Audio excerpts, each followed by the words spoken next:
I still remember the exact weight of her hand against my back. My name is Amara, and I trusted Folake with everything. My secrets, my dreams, even the boy I loved. We grew up together in our village, sharing the same mat under the mango tree, braiding each other's hair until our fingers ached. Everyone said we were like two halves of the same calabash. I believed them. I should have seen it coming. The way her smile tightened when Mama praised my cooking. How her eyes went cold when Chidi, the blacksmith's son, asked to walk me home from the market. Small things, tiny cracks I ignored because she was my sister in everything but blood. That morning, she came to my hut with that same smile, the one I'd grown blind to. "Amara, come with me to the river," she said, her voice sweet as palm wine. "I need to show you something special. A secret place where the river spirits bless those who are worthy." The sun was setting, painting the sky the color of blood oranges. I should have questioned why we needed to go so late, why her hands trembled as she led me down the narrow bush path. But I didn't, because she was Folake, my friend. The river was swollen from recent rains, rushing past with a voice like angry ancestors. She led me to the edge where the bank crumbled into darkness, where the water moved so fast it looked black. "Look there," she pointed toward the middle. "Do you see it? The blessing stone?" I leaned forward, squinting into the dying light. That's when I felt it. Both her palms flat and firm against my shoulder blades. The push wasn't gentle. It wasn't hesitant. It was the push of someone who had thought about this moment, planned it, perhaps practiced the motion in her mind. I remember the shock more than the fear. The way my mouth opened but no sound came out. How her face looked in that last glimpse. Not sorry, not sad, satisfied. The water hit me like 1,000 fists. Cold, so cold it burned. I tried to scream, but the river filled my mouth, my nose, dragging me down into its belly. My wrapper tangled around my legs like serpents. I clawed upward, but the current was stronger, pulling me deeper into the darkness. My lungs screamed, my vision blurred. The last thing I saw before the blackness took me was Folake's silhouette on the bank, standing perfectly still, watching me drown. I sank down, down, down into the river's throat. And then something else took hold of me. The water changed.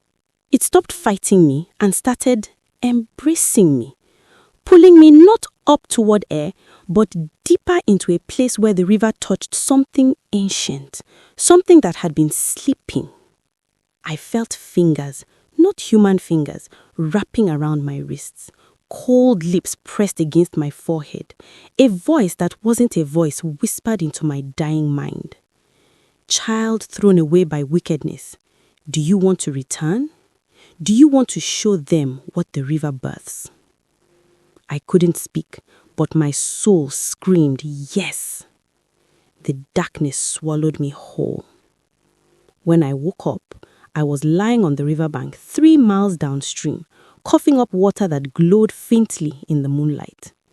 My body was the same, but something fundamental had shifted. I could feel the night air against my skin like a living thing. I could hear conversations from the village, smell fear like copper on the wind.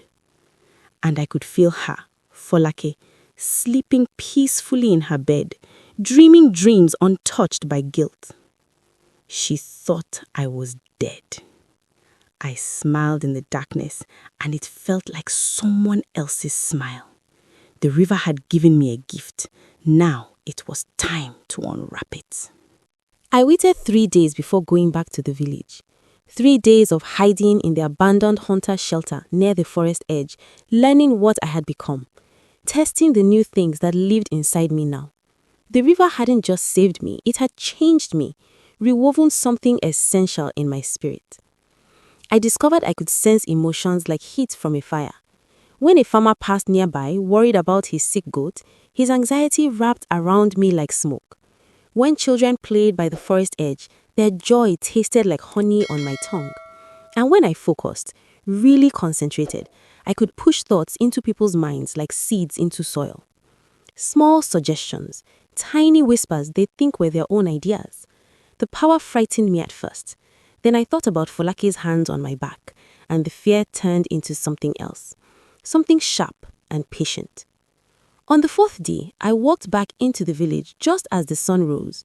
Old Mama Kemi saw me first. She was sweeping her compound, and when she looked up, her broom fell from her hands. Amara, but they said you were dead, I finished for her, keeping my voice soft, confused. I don't know what happened, Mama. I woke up by the river, so far downstream. Maybe the current carried me. I don't remember. If you're wondering what happened next, subscribe now because this revenge is just beginning and you won't want to miss a single moment. Word spread through the village like wildfire in Harmattan season. By midday, everyone knew Amara had returned from the river. A miracle, a blessing from the water spirits. My own mother wept when she saw me, crushing me against her chest. My daughter, we searched for you. We thought, the ancestors have been merciful. Where is Folake? I asked quietly. I need to see her. I need to thank her for trying to show me that special place. My mother's face tightened slightly. She's been unwell since that day, crying, saying it was her fault, that she should have grabbed you faster when you slipped. Slipped. Of course. That's the story she told. I found her in her family's compound, sitting in the shadows despite the bright afternoon. When she saw me, all the color drained from her face. She looked like she was seeing a ghost, which I suppose she was. Amara, her voice cracked. You're alive. I walked toward her slowly, watching her shrink back. Good. Let her fear simmer. Yes, the river, it was strange, Folake. I don't remember much, just darkness and cold, and then waking up so far away. I tilted my head, studying her like a hawk studies a mouse. You tried to save me, didn't you, when I slipped? She swallowed hard. I could feel her guilt thick and choking, mixed with relief and a new emotion, terror. Because somehow, some instinct in her knew I was different. Predators always recognize each other. Yes, she whispered. I tried. I'm so sorry I couldn't. Don't be sorry. I reached out and took her hand, feeling her flinch. Her skin was clammy, her pulse racing like a trapped bird. I squeezed her hand just a little too tight, smiled just a little too wide. Then I planted the first seed. It was subtle, almost invisible, just a tiny whisper in the back of her mind. Everyone knows what you did. Everyone can see your guilt. I watched her pupils dilate as the thought took root. I should rest, I said, releasing her hand. I'm still so tired, but we'll talk soon, yes? Like we always do. Best friends forever. I left her sitting there, trembling, and I could feel the paranoia beginning to bloom in her mind like black mold. This was just the beginning. That night, I lay in my mat and planned. I wouldn't rush this. Revenge, real revenge, needed to be slow, methodical. I would take apart her life piece by piece, just as she tried to take mine. And I would make sure she knew, deep in her guilty soul, exactly who was destroying her. The river had given me power. Now I would teach Folake what happens when you throw away someone's life. I would teach her that some people don't stay dead. I started with these small things. Folake's life had always been charmed. People loved her, opportunities found her, luck followed her like a faithful dog. But luck, I learned, is just a pattern of small moments, and patterns can be broken. The first thread I pulled was her friendship with Adeaze, the chief's daughter. They'd been close for years, always whispering and giggling together at the market. I watched them for days, learning their rhythm, finding their weak spots. Adeaze was proud, sensitive about her status, and Folake, when she thought no one was listening, sometimes made small jokes about the chief's daughter's weight. It was easy, really, too easy. I waited until they were alone by the well, then sent Adeaze a thought, crystal clear, in Folake's voice. At least I don't waddle like a pregnant goat. I watched Adeaze's face change. Confusion first, then hurt, then anger. What did you just say? Folake looked genuinely bewildered. I didn't say anything. Adeaze, what's wrong? Adeaze stepped back. I heard you, in my head, but your voice. I didn't say anything. Folake's voice rose, defensive. Why would I? But the damage was planted. I nudged Adeaze's suspicion deeper, reminded her of every small slight, every moment of jealousy she'd ignored. By the time they parted, their friendship had frost on it. Within a week, they weren't speaking. Within 2 weeks, Adeaze was telling others that Folake was two-faced and not to be trusted. I moved to the next thread. Chidi, the blacksmith's son, the boy we both wanted. He chose me before the river, but I had seen how Folake looked at him, how she tried to insert herself between us with casual touches and lingering smiles. Now, I made sure every time he saw Folake, something went wrong. When she walked past his forge, I'd whisper suggestions to the village troublemakers to start a fight nearby, making her look like she brought chaos. When she tried to greet him at the market, I'd ensure he just heard gossip about her. Gossip I had carefully planted in other people's minds. But my masterpiece was the night of the harvest festival. Folake had spent weeks preparing her dance, hoping to impress Chidi. I watched her practice in secret, perfecting every step. She was good, graceful, beautiful. It would have won his heart. So I waited until the moment she stepped into the circle, all eyes on her, and I reached into her mind, not to whisper, to scramble. Suddenly, she couldn't remember the steps. Her feet tangled. She stumbled, fell, tore her wrapper in front of the entire village. The laughter wasn't cruel, but the embarrassment was complete.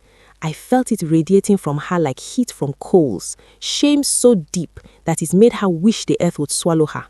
Chidi helped her up, polite but distant. I made sure he felt a flicker of pity rather than attraction. Pity is the death of desire. That night, I visited Folake. She was crying in her hut, and I could taste her tears in the air, salt and desperation. When I entered, she looked up with eyes red and swollen. Amara, I don't know what is happening to me. Everything is falling apart. My friends, my reputation, even my own body betrays me now. I sat beside her, wrapped my arm around her shoulders. Her guilt pressed against me like a physical thing. She wondered, in the dark corners of her mind, if this was punishment, if the spirits knew what she'd done to me. They did, but I was the spirit now. Maybe you are cursed, I said softly, feeling her stiffen. Maybe someone wished you harm. But who? I've never... She stopped, and I felt the lie stick in her throat. Because she'd wished me dead. She'd made it happen. The river spirits are powerful, I continued, my voice like honey laced with poison. They see everything, every betrayal, every secret pushed beneath the water. She was shaking now. Amara, I need to tell you something.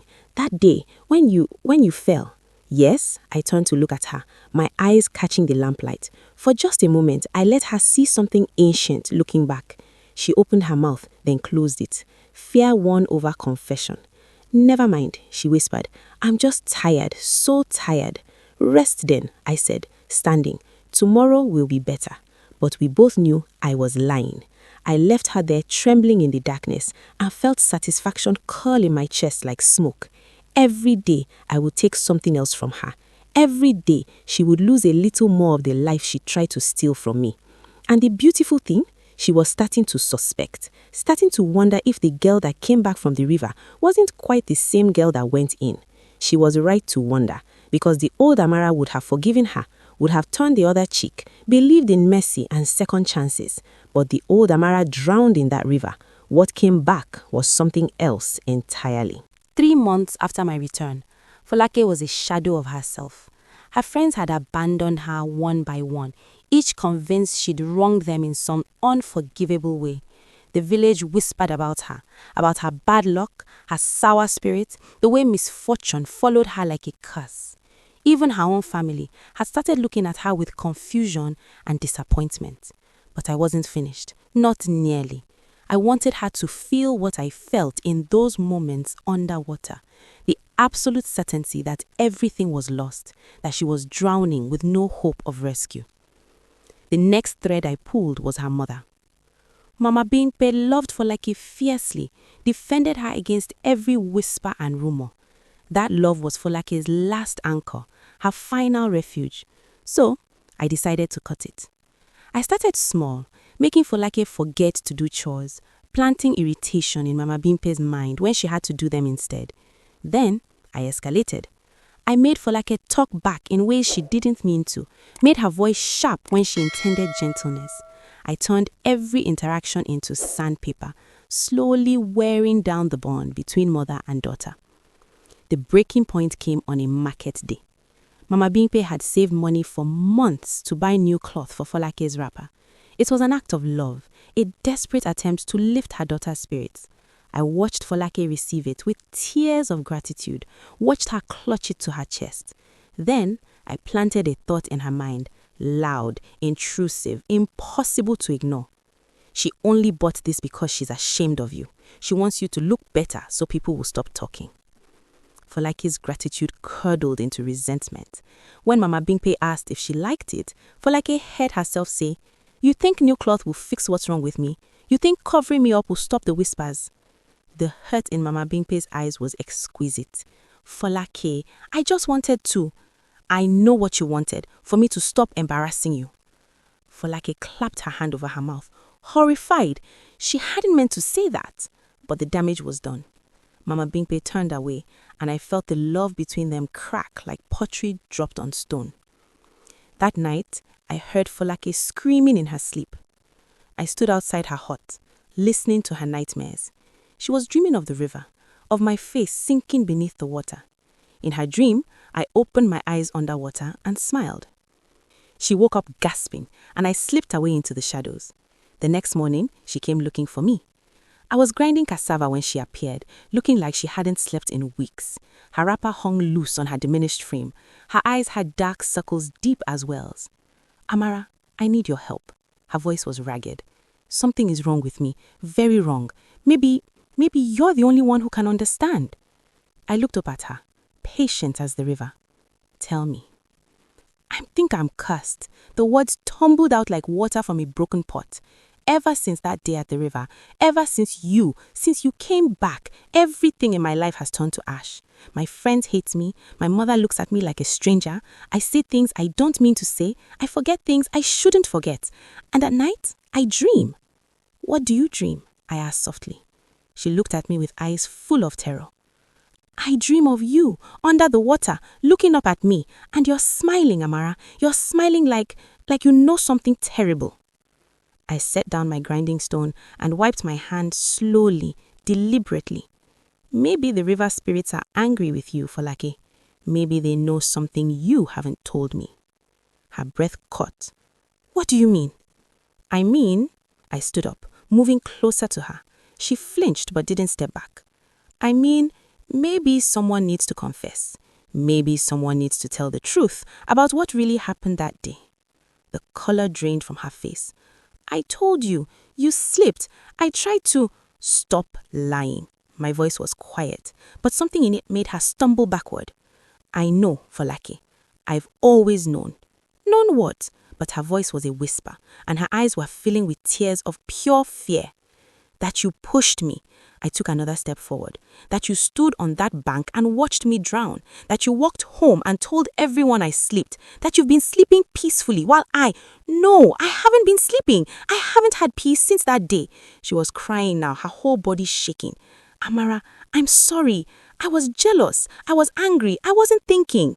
"You are thinking perfectly clearly." My voice was cold as river water. "You planned it. You wanted me gone. And when you pushed me, you made sure I never came back." "But you did come back," she sobbed. "And now you're different. You're doing this to me, aren't you? All of it. The bad luck, the ruined friendships, the way everyone looks at me. It's you." I smiled then, and I saw her recognize it, the same smile from her nightmares. "Prove it," I said. "Tell everyone what you did. Confess that you tried to murder me. See if they believe you. See if they believe that sweet Amara, who survived the river by a miracle, came back as something that punishes the wicked." She stared at me, understanding finally settling over her like a death shroud. "What are you?" she breathed. "I'm what you made me." I leaned in close enough to whisper. "I drowned, Folake. I felt my lungs fill with water. I felt the darkness take me. And in that darkness, something ancient awoke. Something that makes bargains with girls who've been betrayed. Please, she whispered. Please, I'm sorry. I'll do anything. I'll leave the village. I'll tell everyone what I did. Just please make it stop. I tilted my head, considering her like a cat considers a mouse. No. What? I said no. Because you didn't just try to take my life, Folake. You tried to take my future, my love, my happiness. You tried to erase me. So now I'm going to finish what I started. I'm going to take everything from you, not just your life, but your peace, your sanity, your place in this world. You're going to live every day knowing what you did, feeling it eat you from the inside, watching the consequences multiply. And no one will believe you if you tell them the truth. You're a monster, she breathed. No, I said, turning away from her. I'm just the girl who came back different. You should have made sure I stayed dead. I left her standing there broken and weeping, and I felt nothing but cold satisfaction. The river had given me justice. Now I would see it through to the end. 2 weeks later, Folake tried to run away. I felt her decision before she made it. The desperate hope that distance might break whatever held her in this nightmare. She packed a small bag in the dead of night, planning to walk to the next village and start over. She made it to the edge of the forest before I appeared on the path in front of her. The moon was full, bright enough to see the terror bloom in her face. She dropped her bag and backed away, but there was nowhere to go. The forest pressed in on both sides, and I blocked the path forward. Running won't help, I said calmly. I'm in your head now, Folake. I'm in your guilt, your fear, your dreams. You can't run from yourself. What do you want from me? Her voice was hoarse from crying. You've destroyed everything. My reputation is ruined. My family barely speaks to me. I have no friends, no future, no peace. What more can you possibly take? I stepped closer, and she shrank back against a tree. I want you to understand something. Do you know what I thought about when I was drowning? When your hands pushed me and the water filled my lungs? She shook her head, trembling. I thought about all the secrets I told you, all the times I defended you when others gossiped, all the dreams we shared under the mango tree. I thought about how I loved you like a sister. My voice hardened, and then I realized you never loved me at all. You loved what I had. You wanted my life, so you tried to take it. I was wrong, she sobbed. I know I was wrong, but this torture, it's too much. I'm losing my mind, Amara. I can't sleep without nightmares. I can't eat without tasting guilt. I can't breathe without feeling like I'm drowning. You've won. You've broken me. Isn't that enough? I studied her, this shell of the girl who once smiled while destroying me. Part of me, a small part, felt something like pity. But then I remembered the coldness of the water, the certainty of death, and the pity dissolved. I could let you go, I said slowly. I could release you from this curse, let you start over. But you need to do something for me first. Hope flickered in her eyes. Anything, I'll do anything. Tell everyone the truth. Tomorrow, in front of the whole village. Tell them you pushed me into the river intending to kill me. Tell them about your jealousy, your hatred, your crime. The hope died. They'll exile me, or worse, the chief might. I interrupted. That's the price. Your truth for your freedom, your confession for your sanity. Otherwise, I'll make sure every day for the rest of your life feels like you are drowning just like I did. And trust me, I can keep this up forever. She slid down the tree trunk, sitting in the dirt, defeated. For a long time, she was silent. Then finally, she nodded. Tomorrow. I'll tell them tomorrow. I nodded and stepped aside, letting her pass back toward the village. She walked like someone going to her own execution, and I suppose she was. But as I watched her go, something unexpected stirred in my chest. Not regret exactly, but a question. When would enough be enough? The next morning, the entire village gathered in the central square.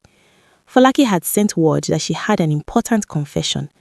People came out of curiosity, expecting another breakdown, Another spectacle. I stood at the back of the crowd, watching. Folake climbed onto the speaking stone, her face pale but resolute. Mama Bimpe stood near the front, confused and worried. Chidi was there too, and Adiaze, and all the others who turned away from her. I have something to confess, Folake began, her voice shaking. About Amara, about what really happened at the river. The crowd murmured. I felt their attention sharpen. I didn't try to save her when she slipped. Folake's eyes found mine across the crowd. I pushed my best friend into the river because I was jealous. Because she had everything I wanted.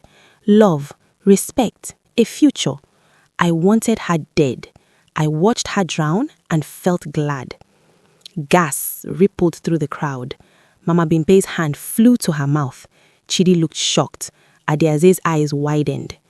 But she came back, Folake continued, tears streaming down her face. And I've been living in hell ever since. Not because of curses or spirits, but because of guilt. Because of what I did. Because I'm a murderer who failed. The chief stepped forward.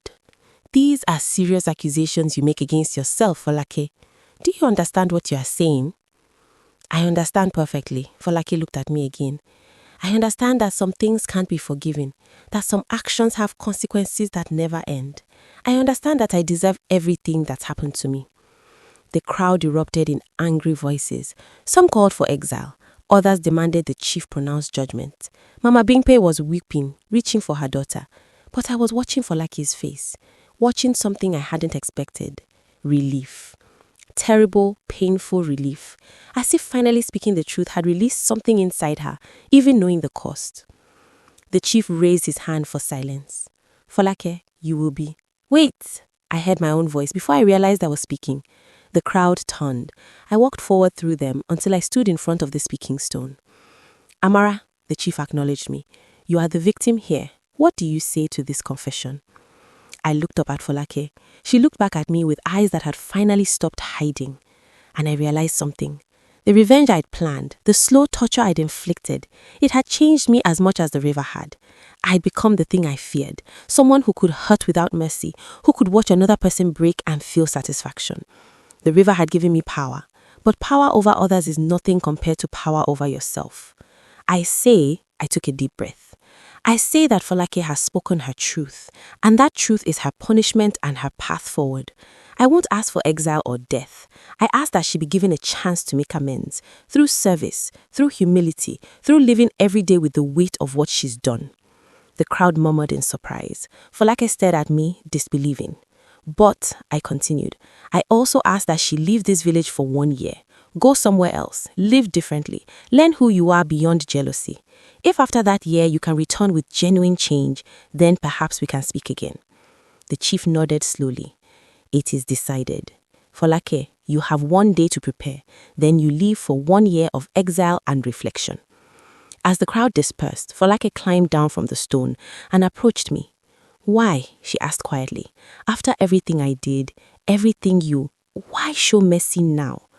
I looked at her, really looked at her, seeing past my anger to the scared, broken girl underneath. Because I realized something. The river gave me power to punish you, yes, but it also gave me the power to choose, and I choose not to become what I hated in you. She nodded, tears falling silently. Thank you. I don't deserve it, but thank you. I said, don't thank me, just be better. Become someone who would never push a friend into a river. Become someone worthy of a second chance. She left the next morning. I watched her walk down the same path we'd walked together as children, but now she walked alone. The power the river had given me didn't disappear. I could still feel it humming beneath my skin, could still sense emotions and plant suggestions, but I chose to use it differently now, to help rather than hurt, to protect rather than punish. This is the lesson I learned, and perhaps it's one for you too. Revenge might feel sweet, but mercy is what truly sets you free. If this story moved you, if it taught you something about forgiveness and power, consider subscribing. There are more tales to tell, more wisdom to share, and more truth to uncover together. Sometimes I go back to the river. I stand on the bank where she pushed me and remember the girl who drowned there. She was kind but naive, trusting but blind. I miss her sometimes, but I don't regret becoming who I am now. someone who knows both the depth of betrayal and the strength of choosing mercy. They say the river spirits are powerful, that they see everything and balance the scales. Maybe that's true. Or maybe the real power was always inside us. The power to destroy or to heal, to curse or to bless, to become monsters or to remain human despite what others do to us. Folake returned after her year of exile, changed, quieter, humbler. We're not friends, we'll never be friends again, but we coexist. We nod when we pass, and sometimes I catch her looking at me with an expression I understand now. Gratitude mixed with shame, relief mixed with regret. She knows I could have destroyed her completely. She knows I chose not to. And that knowledge, that depth, that understanding, it's a different kind of power. One that does not corrupt, one that builds rather than break. This is what I want you to understand, whoever hears this story. Yes, I came back from the river different. Yes, I had power to punish the one who wronged me. But the real transformation wasn't in what the river gave me. It was in what I chose to do with it. We all face moments where we can choose revenge or mercy, where we can destroy our enemies or give them a chance to change. The choice we make in those moments defines us more than any power ever could.